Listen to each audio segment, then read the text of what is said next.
Hello बच्चों, कैसे हैं आप सभी। आई होप आप सभी अच्छे होंगे, स्वस्थ होंगे और अपनी पढ़ाई को जारी रख पा रहे होंगे। आपकी पढ़ाई के क्रम में आज हम फिर से हाजिर हुए हैं आपके लिए नया चैप्टर लेकर, जिसका नाम है प्रश्नावली 6। प्रश्नावली 6 का चैप्टर का जो नेम है वो है त्रिभुज। आज हम इसके बारे में पढ़ने वाले हैं। इससे पहले हम चैप्टर 5 अपने कंप्लीट कर चुके हैं। यदि अभी तक आपने नहीं देखा है तो आप वीडियो के प्लेलिस्ट में जाकर आराम से उनको देख सकते हैं और समझ सकते हैं। चलिए शुरू करते हैं हम आज की अपनी क्लास त्रिभुज के साथ, चैप्टर नंबर 6 के साथ। पेन कॉपी ले लीजिए, नोट्स बनाने के लिए तैयार हो जाइए। तो चलिए देखते हैं सबसे पहले त्रिभुज, जिसके अंदर हम आज पढ़ने वाले हैं समरूप और सर्वांग समता। ठीक है, समरूप क्या होता है, सर्वांग समता क्या होता है, ये चैप्टर 6 के अंदर त्रिभुज के अंदर हम पढ़ने वाले हैं। ज़्यादा से ज़्यादा हम त्रिभुज के अंदर देखेंगे कि समरूप है या नहीं, सर्वांगसम है या नहीं। ठीक है, चलिए शुरू करते हैं प्रश्नावली। समरूप, जैसे कि आप समझ सकते हैं, समरूप क्या होता है, जो देखने में एक जैसी हो चीज़ें, जो देखने में एक जैसी हो, मतलब जिनके कोण बराबर हो। अपने यूं कहें, जिनके कोण बराबर हो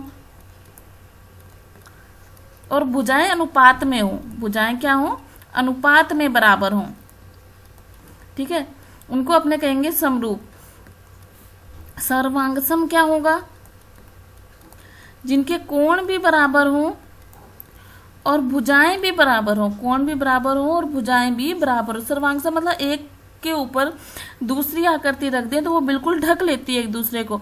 जबकि समरूप के अंदर ये एक त्रिभुज है और ये एक त्रिभुज है, दोनों देखने में एक जैसे हैं, तो अपने बोलेंगे कि ये समरूप हैं। बस समझ रहे हैं बात। चलिए इसी को आगे बढ़ाते हुए देखिए, प्रश्नावली 6.1 में क्या है, सभी व्रत, मतलब एक ये रहा व्रत, एक ये रहा और एक ये रहा। आकार में तो अलग अलग है लेकिन है तो गोल ही ना, बिल्कुल देखने में एक जैसे है ना। सभी व्रत क्या होते हैं, समरूप। क्या होते हैं, समरूप। इसमें क्या आने वाला है, समरूप। सभी वर्ग, सभी वर्ग, एक ये रहा, एक ये रहा, एक ये रहा। सभी वर्ग क्या होते हैं, सभी वर्ग समरूप होते हैं। ठीक है, सभी रिक्ति स्थान त्रिभुज समरूप होते हैं। समबाहु, जिनकी भुजाएं बराबर हो, जैसे एक एक एक और ये दो दो दो, तो समबाहु त्रिभुज, जिसकी सारी भुजाएं बराबर हो, समबाहु त्रिभुज क्या होते हैं, समरूप होते हैं। भुजाओं की समान संख्या वाले दो बहुभुज समरूप होते हैं यदि उनके संगत कोण, संगत कोण, अब इनमें से देखना है आपको, बराबर आएगा या समानुपाती आएगा। ठीक है ना, किसमें बराबर आएगा और किसमें समानुपाती आएगा। तो जिनके संगत कोण तो क्या होते हैं, बराबर। पहले में क्या आएगा, बराबर, और दूसरे में क्या आएगा, समानुपाती।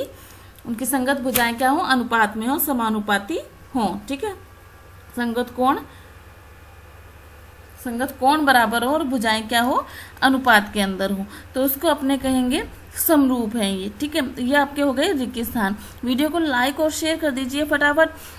चैनल पर नए हैं तो चैनल को सब्सक्राइब कर लीजिए, बेल आइकन प्रेस कर लीजिए, क्योंकि मैं आपके लिए लेकर आई हूँ क्लास 10th NCERT की कंप्लीट मैथ्स का सॉल्यूशन, जो कि हम इन छुट्टियों के अंदर खत्म करने वाले हैं। तो अच्छे से पढ़ाई के लिए, अच्छी तैयारी के लिए बने रहिए मेरे साथ वाणी एजुकेशन चैनल पर। चलिए सेकंड क्वेश्चन देखते हैं। निम्नलिखित युग्मों के दो भिन्न उदाहरण दीजिए। एक तो उसका जो समरूप आकृतियां हैं, ऐसी आकृतियां जो समरूप नहीं है। इसका आप यहाँ देखिए। ठीक है, ये आकृतियां हैं जो समरूप है और जो समरूप नहीं है। दो दो उदाहरण देने हैं। ठीक है, ये है समरूप के उदाहरण। किसके हैं, समरूप के उदाहरण।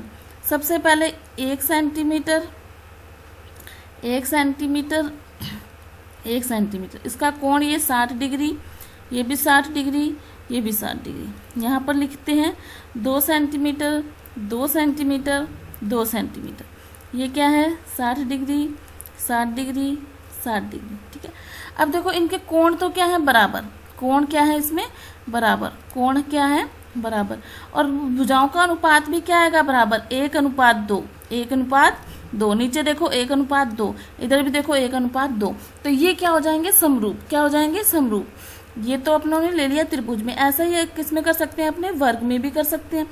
1 सेंटीमीटर, 1 सेंटीमीटर, 1 सेंटीमीटर और 1 सेंटीमीटर।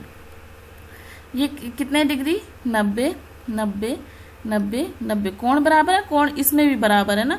दोनों आकृतियों के कोण बराबर हैं, लेकिन जो लंबाई है वो अलग अलग है। ठीक है ना, लंबाई अनुपात में होगी। सभी का 1:2, 1:2, 1:2, इस तरह से निकल रहा है। ठीक है, तो इसको अपने क्या बोलेंगे, समरूप। इन सबको अपने क्या बोलेंगे, समरूप। ठीक है, अब समरूप नहीं है जो ऐसी आकृतियां जो समरूप नहीं है, समरूप नहीं है, तो ये देखो, एक तो हो गया समलंब, एक हो गया समलंब चतुर्भुज, और एक हो गया वर्ग।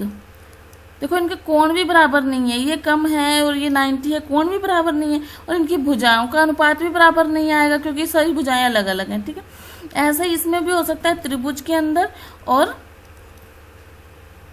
कोई भी ये चतुर्भुज है ना, समांतर चतुर्भुज। ठीक है, समांतर चतुर्भुज, तो इसमें भी ऐसा है, ना तो भुजाओं का अनुपात बराबर आ रहा है, ना कोण बराबर आ रहे हैं, तो ये आकृतियां क्या नहीं है, समरूप नहीं है। तो इस तरह से आपको उदाहरण देने हैं कि कौन से समरूप है और कौन से समरूप नहीं है। समझ गए आप लोग? अब तो समरूप को समझ गए, जो देखने में एक जैसी लगे। ठीक है ना, और सर्वांग सम क्या होगी, जो बिल्कुल एक के ऊपर एक रख दें तो आकृति दिखाई ना दे दूसरी। ठीक है, माप भी बराबर, कोण भी बराबर, इसमें कोण बराबर होने चाहिए, माप अनुपात में सब चारों तरफ से बराबर आना चाहिए। ठीक है, धीरे धीरे आप समझ जाएंगे। अभी हमारा चैप्टर शुरू हुआ है, घबराने की कोई जरूरत नहीं है। अच्छे से समझने के लिए बने रहिए हमारे साथ, और अपनी प्रैक्टिस के लिए व्हाट्सएप चैनल का लिंक मैंने दे दिया है, व्हाट्सएप चैनल के लिंक को फॉलो कर लीजिए।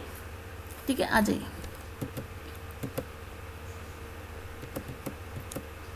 थर्ड क्वेश्चन बताइए कि निम्नलिखित चतुर्भुज समरूप है या नहीं। अब आप बताओ समरूप है या नहीं।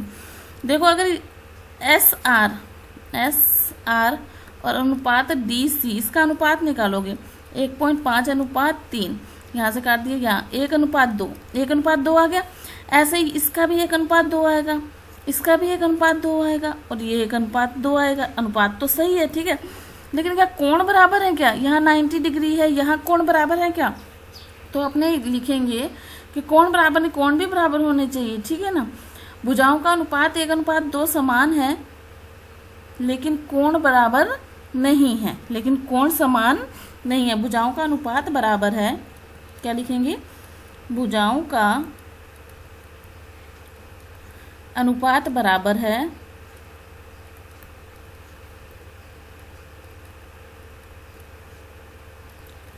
परंतु कोण बराबर नहीं है,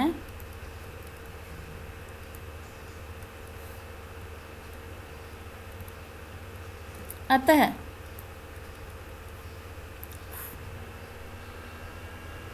आकृतियां समरूप नहीं हैं, अतः आकृतियां समरूप नहीं हैं। समझ गए आप लोग? इस तरह से अपने को समरूप को पहचानना है और लिखना है। ये चैप्टर था आपका प्रश्नावली 6.1, जो हमारी इतने ही क्वेश्चन है, इसको हमने कंप्लीट कर लिया है। आपको अगर प्रैक्टिस करनी है तो मैंने व्हाट्सएप चैनल का लिंक दे दिया है, आप उसको जाके फॉलो कर लीजिए, क्योंकि वहाँ पर आप जैसे बहुत सारे बच्चे प्रैक्टिस करने के लिए आते हैं, तो उनके साथ आप बढ़िया से प्रैक्टिस कर सकते हैं। साथ ही वीडियो को शेयर और लाइक करना बिल्कुल भी मत भूलिएगा। चैनल पर पहली बार आए हैं तो चैनल को सब्सक्राइब कर लीजिए, बेल आइकन प्रेस कर लीजिए, ताकि आने वाली वीडियो का नोटिफिकेशन आपको मिलता रहे। हमारे चैनल पर आपको इंपॉर्टेंट क्वेश्चन की सीरीज़ भी मिल जाएगी, जो कि आपको इस वीडियो के लास्ट में स्क्रीन पर भी देखने को मिल जाएगी प्लेलिस्ट, तो वहाँ जाकर आप इंपॉर्टेंट क्वेश्चन भी देख सकते हैं। और साथ ही आपको चैनल सब्सक्राइब करने का आइकन भी मिल जाएगा, तो सब्सक्राइब भी कर लीजिए। चलो, तो आज की वीडियो में इतना ही, मिलते हैं नेक्स्ट वीडियो में। तब तक पढ़ते रहिए, खुश रहिए, धन्यवाद।